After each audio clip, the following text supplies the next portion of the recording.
Mysteries await just a page away. Ready to dive in? Welcome to The Book Reader, where stories unfold one enchanting page at a time. Subscribe now and unlock the magic. The White Fang by Jack London. Chapter 3. The Hunger Cry. The day began auspiciously. They had lost no dogs during the night, and they swung out upon the trail and into the silence, the darkness, and the cold with spirits that were fairly light. Bill seemed to have forgotten his forebodings of the previous night, and even waxed facetious with the dogs when, at midday, they overturned the sled on a bad piece of trail. It was an awkward mix-up. The sled was upside down and jammed between a tree trunk and a huge rock, and they were forced to unharness the dogs in order to straighten out the tangle. The two men were bent over the sled and trying to right it, when Henry observed One Ear sidling away. "Here, you, One Ear," he cried, straightening up and turning around on the dog. But One Ear broke into a run across the snow, his traces trailing behind him. And there, out in the snow of their backtrack, was the she-wolf waiting for him. As he neared her, he became suddenly cautious. He slowed down to an alert and mincing walk and then stopped. He regarded her carefully and dubiously, yet desirefully. She seemed to smile at him, showing her teeth in an ingratiating rather than a menacing way. She moved toward him a few steps, playfully, and then halted. One Ear drew near to her, still alert and cautious, his tail and ears in the air, his head held high. He tried to sniff noses with her, but she retreated playfully and coyly. Every advance on his part was accompanied by a corresponding retreat on her part. Step by step she was luring him away from the security of his human companionship. Once, as though a warning had in vague ways flitted through his intelligence, he turned his head and looked back at the overturned sled, at his teammates, and at the two men who were calling to him. But whatever idea was forming in his mind was dissipated by the she-wolf, who advanced upon him, sniffed noses with him for a fleeting instant, and then resumed her coy retreat before his renewed advances. In the meantime, Bill had bethought himself of the rifle. But it was jammed beneath the overturned sled, and by the time Henry had helped him to right the load, One Ear and the she-wolf were too close together and the distance too great to risk a shot. Too late One Ear learned his mistake. Before they saw the cause, the two men saw him turn and start to run back toward them. Then, approaching at right angles to the trail and cutting off his retreat, they saw a dozen wolves, lean and gray, bounding across the snow. On the instant, the she-wolf's coyness and playfulness disappeared. With a snarl she sprang upon One Ear. He thrust her off with his shoulder, and, his retreat cut off and still intent on regaining the sled, he altered his course in an attempt to circle around it. More wolves were appearing every moment and joining in the chase. The she-wolf was one leap behind One Ear and holding her own. "Where are you goin'?" Henry suddenly demanded, laying his hand on his partner's arm. Bill shook it off. "I won't stand it," he said. "They ain't a-goin' to get any more of our dogs if I can help it." Gun in hand, he plunged into the underbrush that lined the side of the trail. His intention was apparent enough. Taking the sled as the center of the circle that One Ear was making, Bill planned to tap that circle at a point in advance of the pursuit. With his rifle, in the broad daylight, it might be possible for him to awe the wolves and save the dog. "Say, Bill," Henry called after him. "Be careful. Don't take no chances." Henry sat down on the sled and watched. There was nothing else for him to do. Bill had already gone from sight. But now and again, appearing and disappearing amongst the underbrush and the scattered clumps of spruce, could be seen One Ear. Henry judged his case to be hopeless. The dog was thoroughly alive to its danger, but it was running on the outer circle while the wolf pack was running on the inner and shorter circle. It was vain to think of One Ear so outdistancing his pursuers as to be able to cut across their circle in advance of them and to regain the sled. The different lines were rapidly approaching a point. Somewhere out there in the snow, screened from his sight by trees and thickets, Henry knew that the wolf pack, One Ear, and Bill were coming together. All too quickly, far more quickly than he had expected, it happened. He heard a shot, then two shots, in rapid succession, and he knew that Bill's ammunition was gone. Then he heard a great outcry of snarls and yelps. He recognized One Ear's yell of pain and terror, and he heard a wolf cry that bespoke a stricken animal. And that was all. The snarls ceased. The yelping died away. Silence settled down again over the lonely land. He sat for a long while upon the sled. There was no need for him to go and see what had happened. He knew it as though it had taken place before his eyes. Once, he roused with a start and hastily got the axe out from underneath the lashings. But for some time longer he sat and brooded, the two remaining dogs crouching and trembling at his feet. At last he arose in a weary manner, as though all the resilience had gone out of his body, and proceeded to fasten the dogs to the sled. He passed a rope over his shoulder, a man trace, and pulled with the dogs. He did not go far. At the first hint of darkness he hastened to make a camp, and he saw to it that he had a generous supply of firewood. He fed the dogs, cooked and ate his supper, and made his bed close to the fire. But he was not destined to enjoy that bed. Before his eyes closed, the wolves had drawn too near for safety. It no longer required an effort of the vision to see them. They were all about him and the fire, in a narrow circle, and he could see them plainly in the firelight, lying down, sitting up, crawling forward on their bellies, or slinking back and forth. They even slept. Here and there he could see one curled up in the snow like a dog, taking the sleep that was now denied himself. He kept the fire brightly blazing, for he knew that it alone intervened between the flesh of his body and their hungry fangs. His two dogs stayed close by him, one on either side, leaning against him for protection, crying and whimpering, and at times snarling desperately when a wolf approached a little closer than usual. At such moments, when his dogs snarled, the whole circle would be agitated, the wolves coming to their feet and pressing tentatively forward, a chorus of snarls and eager yelps rising about him. Then the circle would lie down again, and here and there a wolf would resume its broken nap. But this circle had a continuous tendency to draw in upon him. Bit by bit, an inch at a time, with here a wolf bellying forward, and there a wolf bellying forward, the circle would narrow until the brutes were almost within springing distance. Then he would seize brands from the fire and hurl them into the pack. A hasty drawing back always resulted, accompanied by angry yelps and frightened snarls when a well-aimed brand struck and scorched a too daring animal. Morning found the man haggard and worn, wide-eyed from want of sleep. He cooked breakfast in the darkness, and at 9 o'clock, when, with the coming of daylight, the wolf pack drew back, he set about the task he had planned through the long hours of the night. Chopping down young saplings, he made them crossbars of a scaffold by lashing them high up to the trunks of standing trees.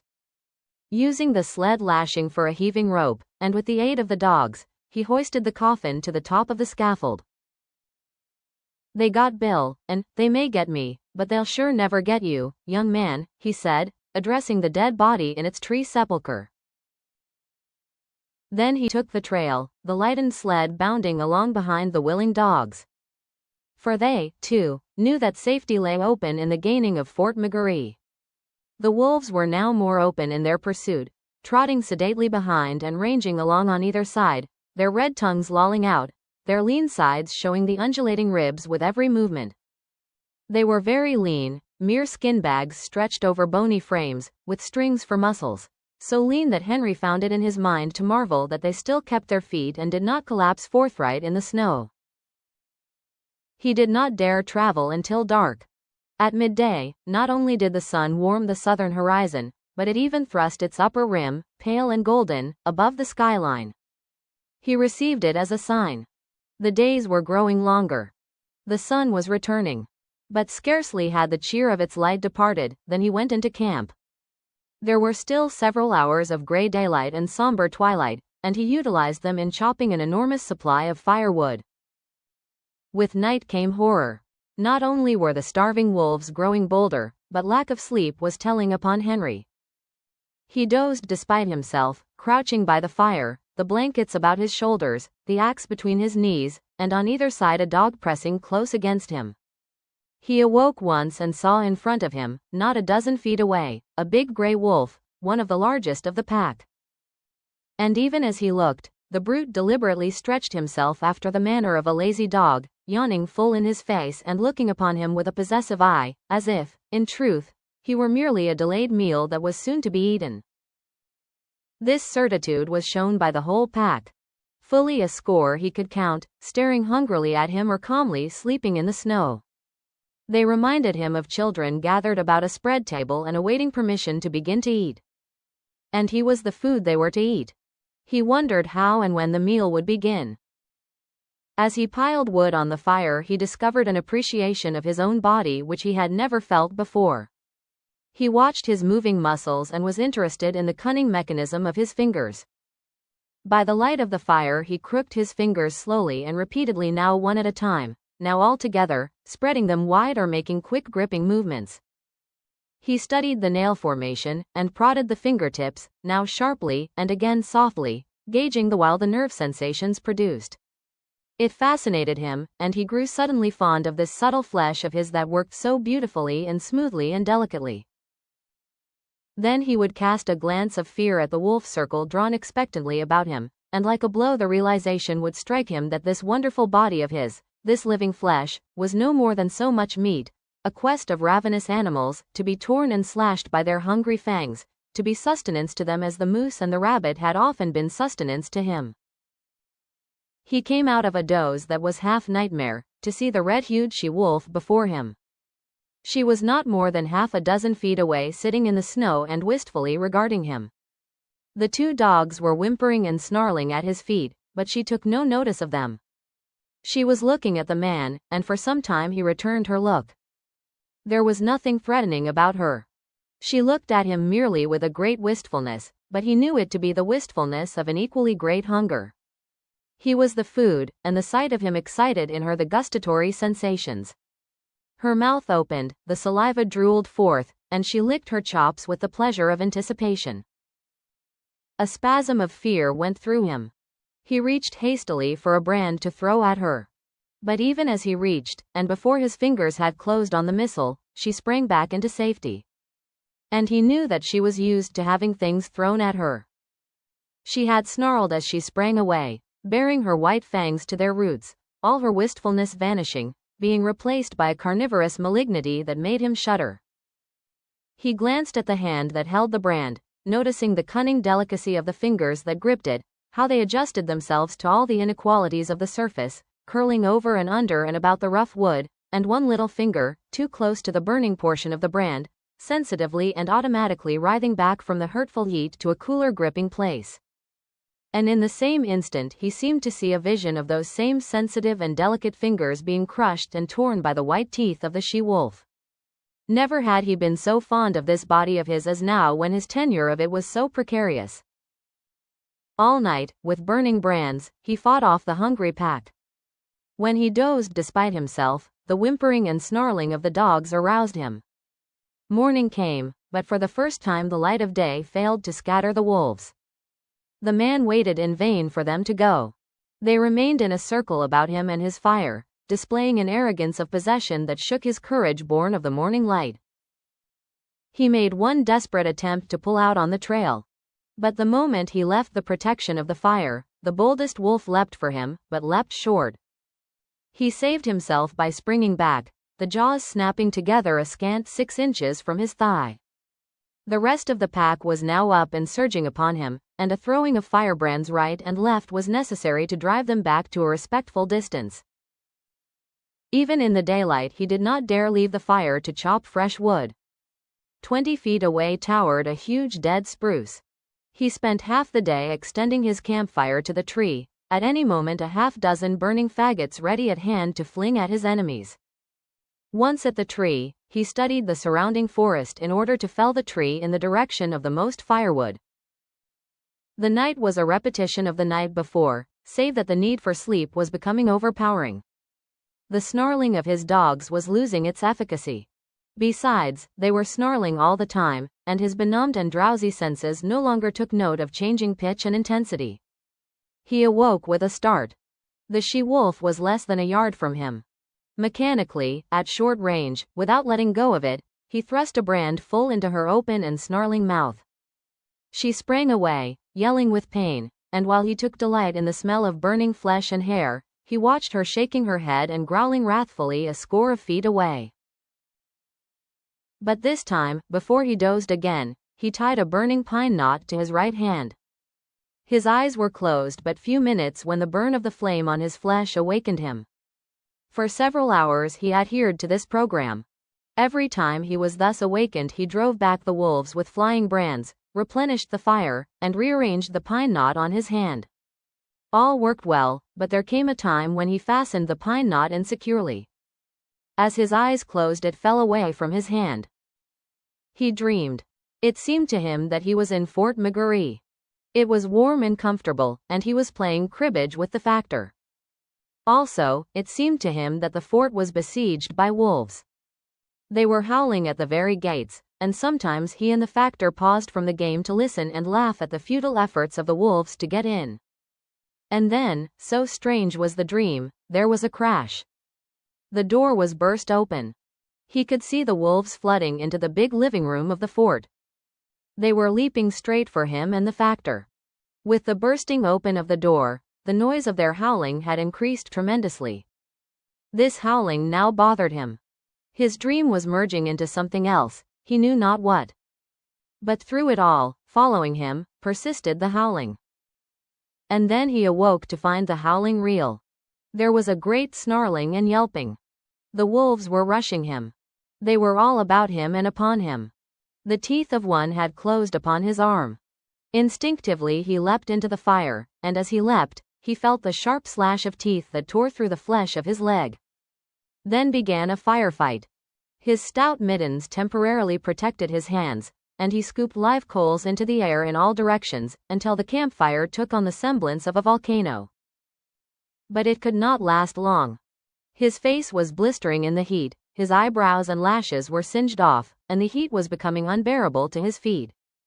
With a flaming brand in each hand, he sprang to the edge of the fire. The wolves had been driven back. On every side, wherever the live coals had fallen, the snow was sizzling, and every little while a retiring wolf, with wild leap and snort and snarl, announced that one such live coal had been stepped upon. Flinging his brands at the nearest of his enemies, the man thrust his smoldering mittens into the snow and stamped about to cool his feet. His 2 dogs were missing, and he well knew that they had served as a course in the protracted meal which had begun days before with Fatty, the last course of which would likely be himself in the days to follow. "You ain't got me yet," he cried, savagely shaking his fist at the hungry beasts. And at the sound of his voice the whole circle was agitated, there was a general snarl, and the she-wolf slid up close to him across the snow and watched him with hungry wistfulness. He set to work to carry out a new idea that had come to him. He extended the fire into a large circle. Inside this circle he crouched, his sleeping outfit under him as a protection against the melting snow. When he had thus disappeared within his shelter of flame, the whole pack came curiously to the rim of the fire to see what had become of him. Hitherto they had been denied access to the fire, and they now settled down in a close-drawn circle, like so many dogs, blinking and yawning and stretching their lean bodies in the unaccustomed warmth. Then the she-wolf sat down, pointed her nose at a star, and began to howl. One by one the wolves joined her, till the whole pack, on haunches, with noses pointed skyward, was howling its hunger cry. Dawn came, and daylight. The fire was burning low. The fuel had run out, and there was need to get more. The man attempted to step out of his circle of flame, but the wolves surged to meet him. Burning brands made them spring aside, but they no longer sprang back. In vain he strove to drive them back. As he gave up and stumbled inside his circle, a wolf leapt for him, missed, and landed with all 4 feet in the coals. It cried out with terror, at the same time snarling, and scrambled back to cool its paws in the snow. The man sat down on his blankets in a crouching position. His body leaned forward from the hips. His shoulders, relaxed and drooping, and his head on his knees advertised that he had given up the struggle. Now and again he raised his head to note the dying down of the fire. The circle of flame and coals was breaking into segments with openings in between. These openings grew in size, the segments diminished. "I guess you can come and get me any time," he mumbled. Anyway, I'm goin' to sleep. Once he awakened, and in an opening in the circle, directly in front of him, he saw the she-wolf gazing at him. Again he awakened, a little later, though it seemed hours to him. A mysterious change had taken place, so mysterious a change that he was shocked wider awake. Something had happened. He could not understand at first. Then he discovered it. The wolves were gone. Remained only the trampled snow to show how closely they had pressed him. Sleep was welling up and gripping him again. His head was sinking down upon his knees, when he roused with a sudden start. There were cries of men, and churn of sleds, the creaking of harnesses, and the eager whimpering of straining dogs. 4 sleds pulled in from the riverbed to the camp among the trees. Half a dozen men were about the man who crouched in the center of the dying fire. They were shaking and prodding him into consciousness. He looked at them like a drunken man and maundered in strange, sleepy speech. Red she-wolf. ... Come in with the dogs at feedin' time. ... First she ate the dog food. ... Then she ate the dogs. ... And, after that she ate Bill. Where's Lord Alfred? One of the men bellowed in his ear, shaking him roughly. He shook his head slowly. No, she didn't eat him. ... He's roostin' in a tree at the last camp. Dead? The man shouted. And, in a box, Henry answered. He jerked his shoulder petulantly away from the grip of his questioner. Say, you lemme alone. ... I'm jes plump tuckered out. ... Goo, night, everybody. His eyes fluttered and went shut. His chin fell forward on his chest. And even as they eased him down upon the blankets, his snores were rising on the frosty air. But there was another sound. Far and faint it was, in the remote distance, the cry of the hungry wolf pack as it took the trail of other meat than the man it had just missed. And that marks the end of the current chapter. Thank you for listening to The Book Reader. Stay tuned for the next episode tomorrow. Please subscribe for updates.